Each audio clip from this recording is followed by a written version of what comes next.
wabarakatuh. Sebelumnya perkenalkan, nama saya Dini Andriani, NPM 20700 2014 dari kelas A Teknik Tegangan Tinggi. Di sini saya akan menjelaskan bagaimana cara kerja dari trafo uji, dan juga saya akan menyebutkan salah satu negara yang pernah terjadi blackout. Nah, untuk penjelasannya kita simak saja. Yang pertama saya akan membahas tentang trafo uji. Trafo uji ini biasanya digunakan dalam hal penelitian atau percobaan dan biasanya menggunakan sistem 3 fase.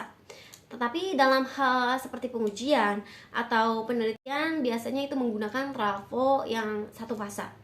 Dan biasanya trafo uji ini daya yang digunakannya itu relatif kecil daripada trafo daya gitu. Bentuk tegangan tinggi yang dihasilkan oleh trafo uji yaitu ada 3. Yang pertama ada tegangan tinggi AC, yang kedua ada tegangan tinggi DC, dan ada tegangan tinggi impuls. Dimana untuk tegangan tinggi AC ini dibangkitkan oleh trafo. Nah, untuk yang kedua yaitu ada tegangan tinggi DC. Untuk tegangan tinggi DC ini ya nanti memerlukan tegangan tinggi AC, dan si tegangan tinggi AC ini akan disearahkan oleh inverter namanya. Nah, untuk yang ketiga yaitu ada tegangan tinggi impuls. Tegangan tinggi impuls ini untuk pemuatannya itu memerlukan tegangan tinggi DC. Nah, untuk trafo uji ini untuk pemakaiannya ini menggunakan atau memiliki daya yang relatif kecil daripada trafo daya. Untuk yang selanjutnya saya akan menjelaskan cara kerja dari trafo uji. Nah, cara kerja dari trafo uji ini yaitu lilitan primer ini akan dihubungkan dengan tegangan input yang berupa arus bolak-balik.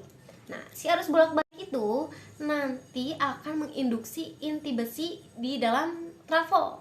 Nah, setelah itu inti besi ini akan menghasilkan flux magnetik, di mana flux magnetik ini akan menginduksi lilitan sekunder, sehingga pada ujung lilitan sekunder ini akan menghasilkan tegangan.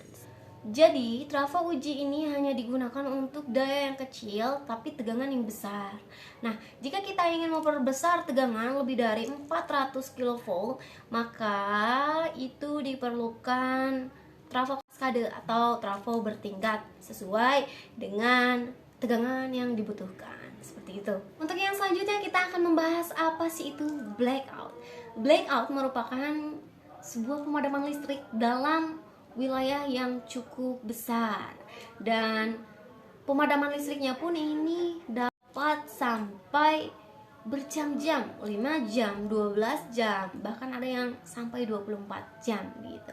Nah, tentu dampak dari pemadaman listrik ini sangat merugikan, baik itu di bidang transportasi, di bidang ekonomi, di bidang pendidikan, ya itu sangat merugikan. Karena bisa saja ketika kita sedang belajar, kita membutuhkan listrik sehingga listrik itu mati, ya tentunya kita tidak bisa belajar ya. Nah, ada beberapa hal yang bisa menyebabkan blackout, dan saya akan menyebutkan daerah yang pernah terjadi blackout, yaitu adalah New York. Kita akan bahas ya. Oke, kita akan membahas tentang blackout yang pernah terjadi di New York. New York merupakan sebuah daerah yang listrik itu memang penting ya, karena di sana hampir kegiatan sehari-harinya itu menggunakan listrik. Nah, pada saat terjadi blackout ini hampir semuanya kena imbasnya, baik itu transportasi maupun ekonomi ya.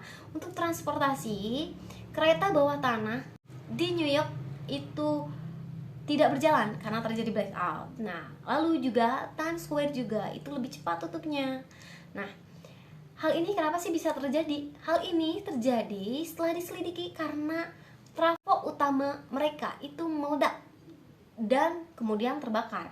Kenapa hal itu bisa terjadi? Ya, karena sistem dari relay mereka itu tidak berjalan seperti apa yang telah difungsikan. Nah, terjadilah trafo meledak dan juga terbakar. Padahal dengan sistem ini kita bisa memutuskan sirkuit dan mengisolasi energi dari kesalahan. Dan bahkan ada beberapa juga yang emang bisa menyebabkan trafo ini bisa meledak, bahkan terbakar begitu. Salah satunya karena minyak trafo. Nah, karena minyak trafo, di trafo itu ada minyak dan kita harus hati-hati terhadap minyak tersebut, tidak boleh ada gelembung-gelembung. Nah, ketika terjadi bubbling ya, maka itu bisa terjadi pembakaran dan sehingga bisalah terjadi trafo meledak bahkan terbakar seperti itu. Sekian yang bisa saya sampaikan, mohon maaf bila ada kekurangan atau kesalahan dalam penyampaian materi. Saya pamit undur diri. Wassalamualaikum warahmatullahi wabarakatuh. Thanks for watching.